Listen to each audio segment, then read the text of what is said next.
Hi, this is Larry Gardner. I'm here at the Shontel Brown press conference by the clergy members here at Mount Olive.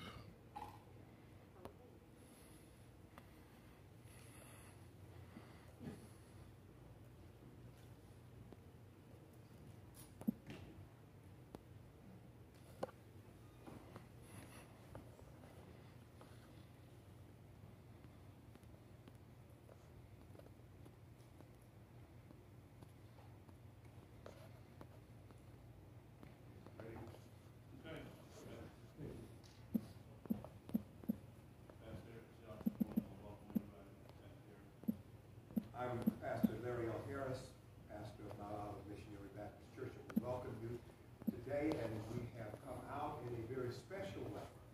We've come out as boots on the ground for Shontel Brown. We want everyone to know that Shontel has been an asset to her church, her family, and the community in which she serves. Last but not least, in light of all that we've heard, we wanted to be very clear on this fact, that for us, we pray for this greater community and county, that Shontel knows that she is still the one.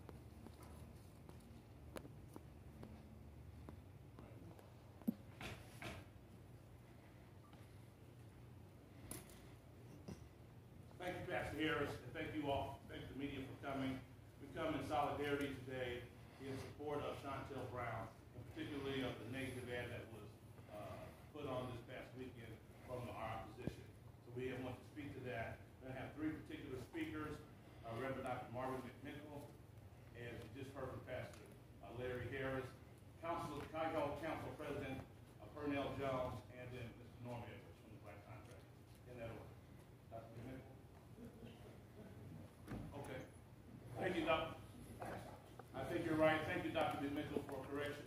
And so we're going to have Cuyahoga County Council President, Mr. Pernell Jones. Give him a hand. Thank you. Thank you, Minister. Again, I am Pernell Jones, and I just have to say, I first met Shontel 7 years ago. She was a candidate running for county council. When I met her, and over the years that I've gotten to know her, she is a woman of substance, of character, of integrity. She has worked hard within county government, and she has been a person who has a self-awareness that's unique, that you don't find in many elected officials. She does things to serve her community, to give back to her community, and not out of any self-interest of her own. That is unique to elected officials.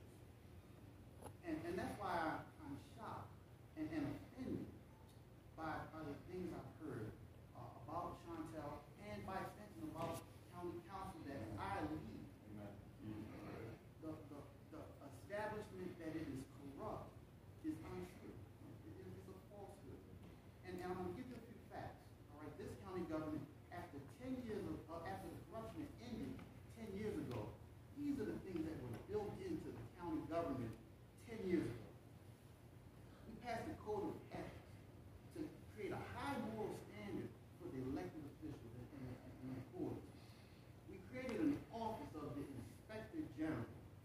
He is trained, educated, employees, elected officials, contractors alike. He has an anonymous phone call, a hotline that you can use. Anyone can use. If there's any sense or hint of any type of fraud or misconduct.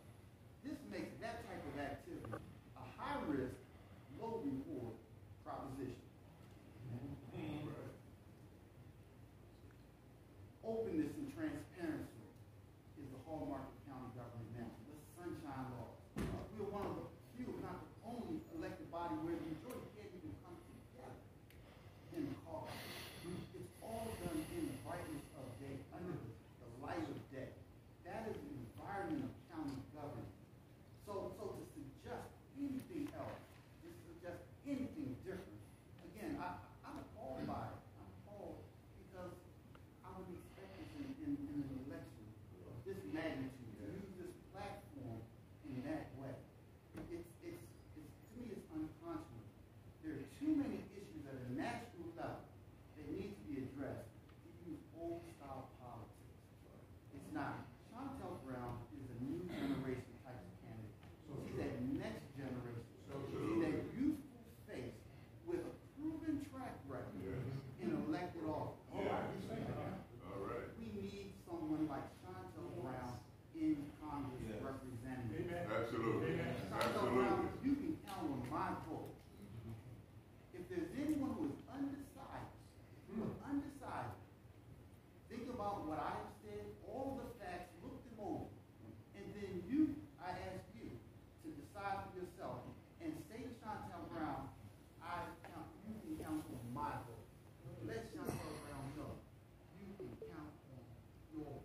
county meetings for the past 21 years about diversity and inclusion.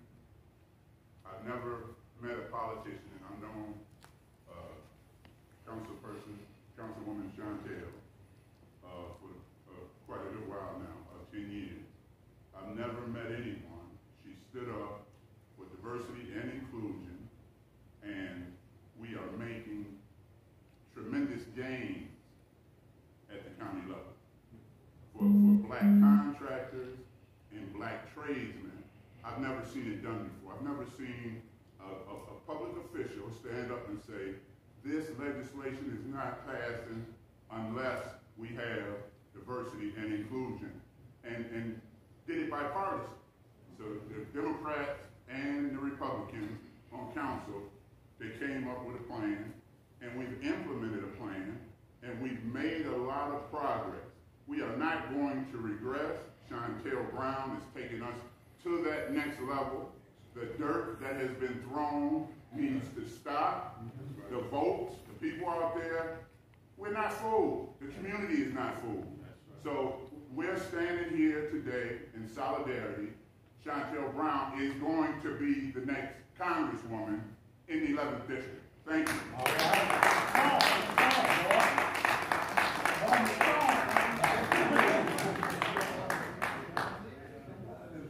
I've been living, my name is Marvin McNichol, Reverend. All of that. I've been living in the 11th Congressional District off and on since 1987. When Louis Stokes was the congressperson. Yes. Louis Stokes never ran a negative ad. That's right. I ran against Stephanie Tubbs Jones in 1998, along with Jeff Johnson. We never ran a negative. Marsha Fudge succeeded Stephanie Tubbs Jones after her tragic and unfortunate death, and she never ran a negative ad. And now here we are. I want to use 4 words to describe how I feel. I'm shocked. I'm embarrassed. I'm outraged. And I feel betrayed. After this long legacy of congressional campaigns, it has come to this. You would think that Shontel Brown voted a raise for herself by herself. So Dad said she gave herself a $7,000 vote. Like she could singularly do that. She gave contracts to this one. She gave contracts to that one. You just heard the president of county council say how it works. None of that is true. None of it. None. Zero. And we cannot let that kind of messaging go unchallenged. I'm not against anybody. Right. We're not. I said at Shontel Brown campaign kickoff, there are no enemies in this race. That's right. They're just opponents. I'm not mad at a person. No. But I'm deeply troubled by a process. You do not win national office by dragging your opponent into the mud. That's right. If you've got a record to run on your record. But if you think your record is not enough and you have to revert to the politics of self-destruction, that speaks more to you than to your opponent. Shontel Brown has not run one negative ad through her campaign. She has never said, I am Shontel Brown and I approve this message. That's right. Somebody else ran an ad, that's on them.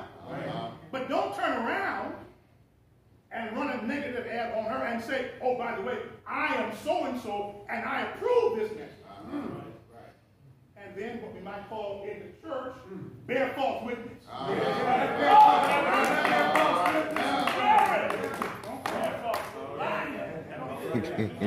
would have said that, but I didn't say it.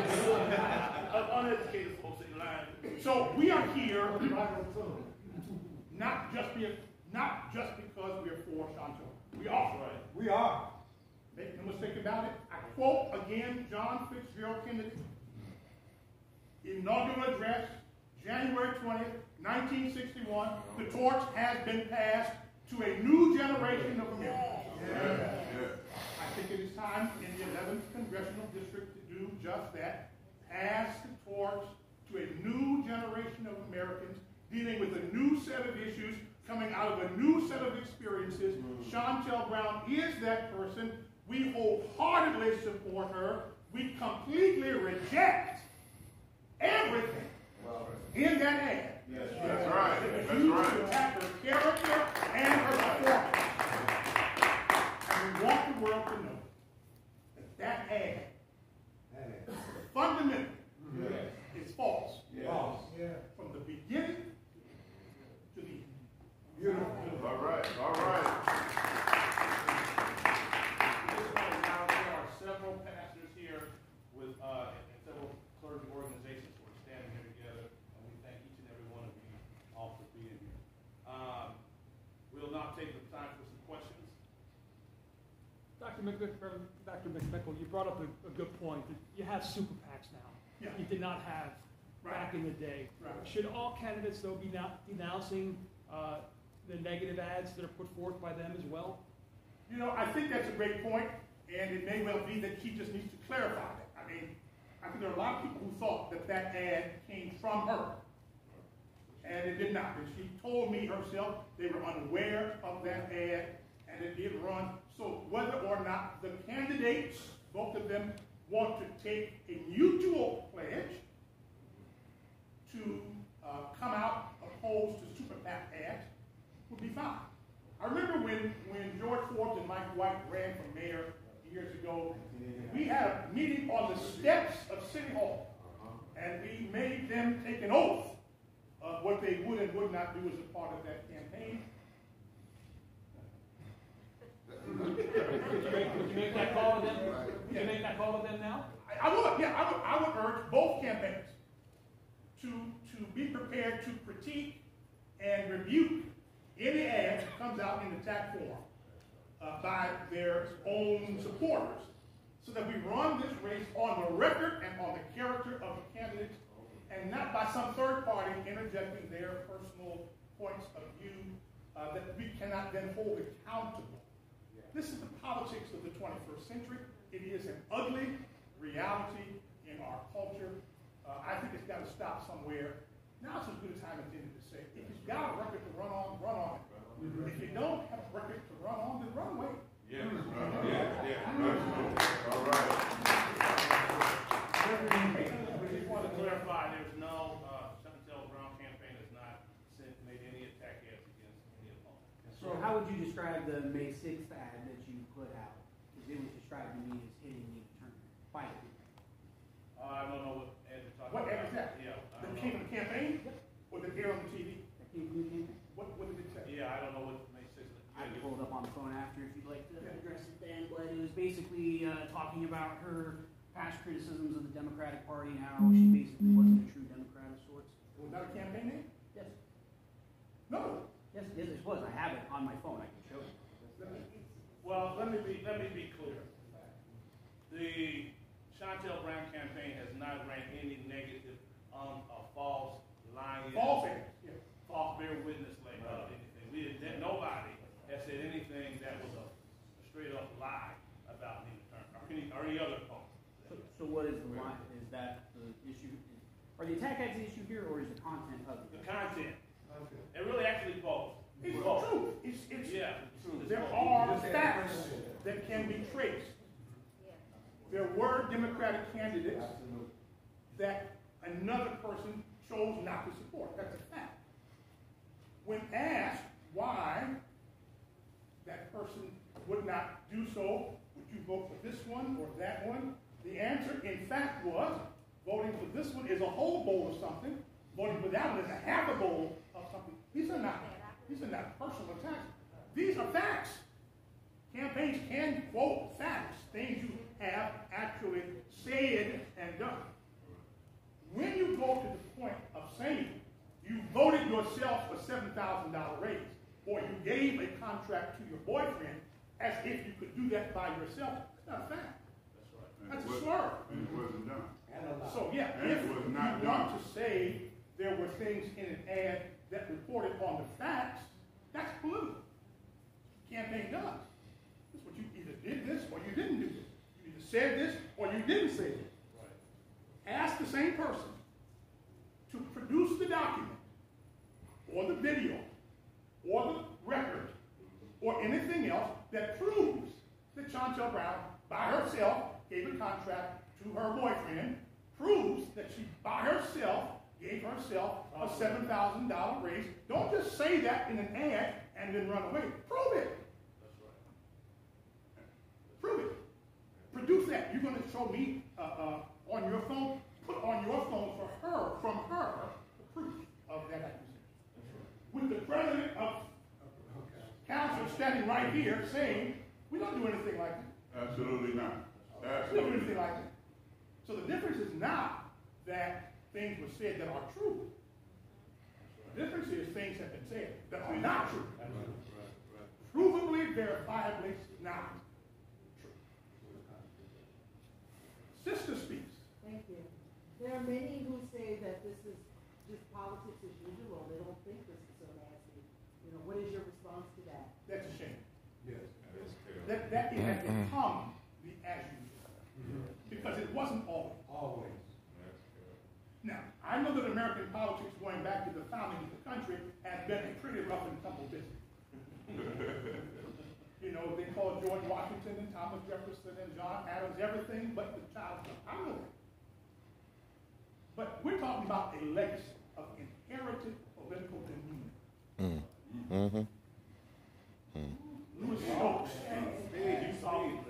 Stephanie Tubbs Jones, Marsha Fudge. We're trying to say there is a history here of how you conduct yourself. You know what James Clyburn of South Carolina said yesterday on one of the morning shows about what he does with people like Marsha Taylor Greene and Matt Gaetz. He says, you know, the sign of good education is good manners. That's a quote from James Clyburn. The mark of a good education is good manners. And not everything that's in your head ought to come out of your mouth.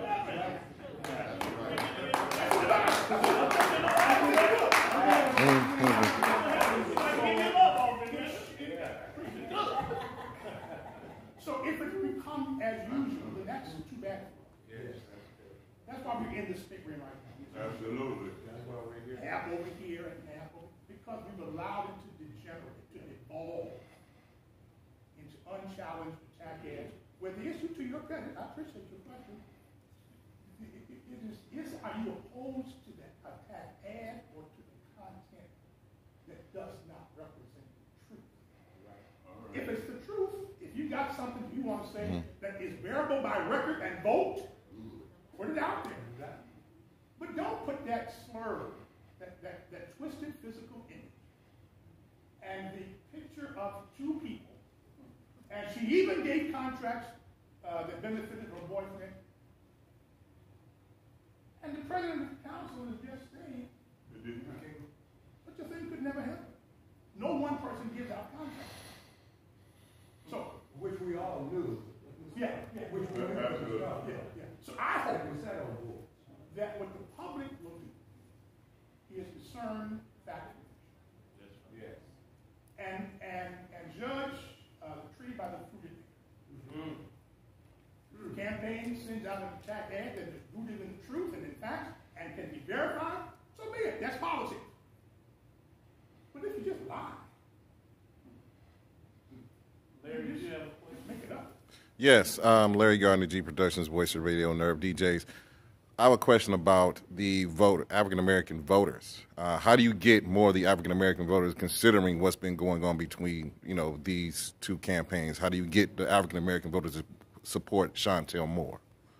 How do you push that? I don't know that they're not supporting her in big numbers now. I don't know that, but it seems to me that our real challenge is to get the vote out here. Mm-hmm. This is an 11th congressional district vote. Covers an enormous span of territory. It's the only item on the ballot in some places. And some folk may simply choose to stay home and say that this is not as important. This is crucial. Yes, it really is. Yes, Who represents the 11th congressional district? Absolutely. And with what set of allies in Washington, with what mindset is absolutely crucial. So I'm urging all registered voters. You know, the only thing that's worse than voter suppression is voter apathy. Somebody once asked a little boy, what is worse, ignorance or apathy? His answer was, I don't know and I don't care. That's what we are. I don't know and I don't care. No, you gotta know. You gotta care. So I'm saying to all voters, black voters, Jewish voters, white voters, Hispanic voters, Asian voters, all Democratic voters, all independent voters, choose a Democratic ballot and vote for Shontel. Well, this is primary, so choose it. Vote for Shontel. Amen. Can we take a moment so you can know who's all here in the room? Because we're not just local pastors, but there's many other organizations that we represent too. So, Pastor, would you just go around and introduce yourself quickly? Yeah, Reverend Anthony L. Small, Sr. I'm the pastor of Starlight Missionary Baptist Church, and I'm the president of East Cleveland Concerned Pastor, and we're for Shontel Brown. I'm Councilman Joe Jones, representative of the Lee Harbor Ward 1 area, City of Cleveland, and I support Shontel Brown. Working for you, Joe. Working hard for you. Pastor Bass, pastor of Aldersgate United Methodist Church in Windsor Heights, Ohio, and as the president of the Greater Cleveland Alliance of Methodist Ministries. Thank you. My name is Ben Holbert. I'm the mayor of the village of Woodmere, and I support Shontel Brown. My name is Ben Golson, pastor of the Heritage Community Baptist Church and executive director of GPAC, and we support Shontel Brown. Bishop Eugene Ward, pastor of Greater Love Missionary Baptist Church and president of GPAC, and we surely support Shontel Brown. Pastor Lorenzo Norris, pastor Concord Baptist Church, president and CEO of the Cleveland Clergy Alliance, and we support Shontel Brown. I'm Larry Harris, pastor of Mount Olive Baptist Church and president of the Mount Pleasant Ministerial Alliance, and we support Shontel Brown, and I approve this message.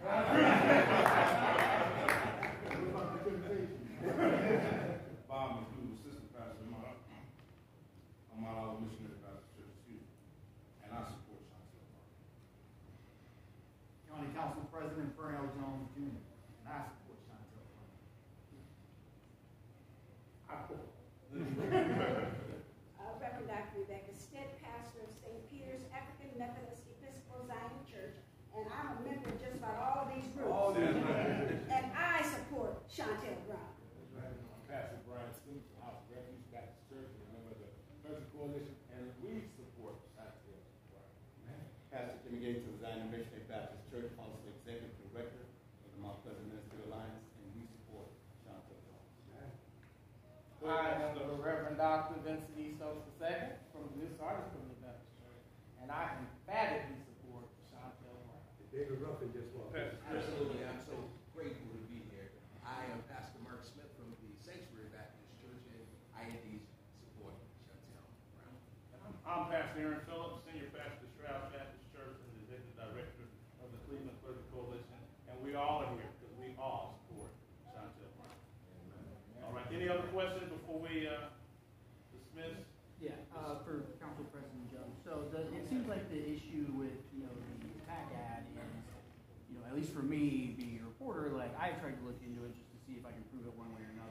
part of it is just because it's, you know, sort of difficult to track subcontracts and whatnot with, you know, county construction and whatnot. I mean, do you have, like, how does council kind of track those subcontracts so they can say, yes, this did happen, no, it didn't happen, and are there documents that show this that would just kind of put the issue to bed, you know, it's because as of right now, it's kind of, you know, it's sort of hard to take, like, what one business does, you know what I mean? It's just difficult without any kind of documentation. Not saying one that's right or the other.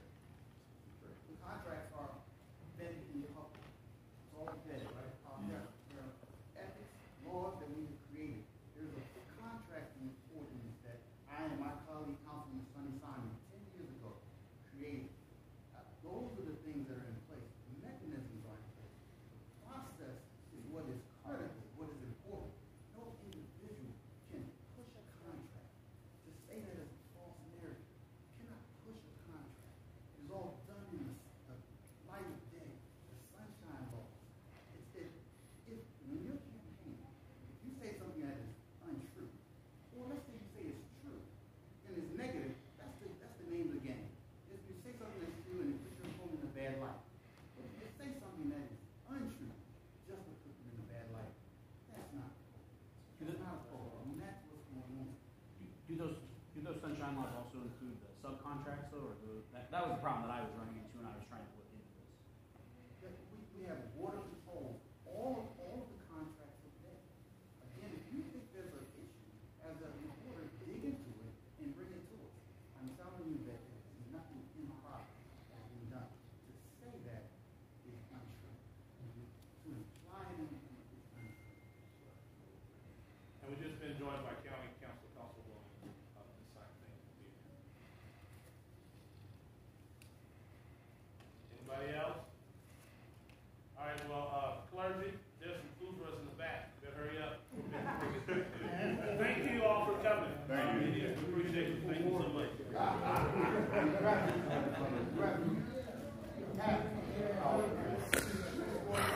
All right, there you have it.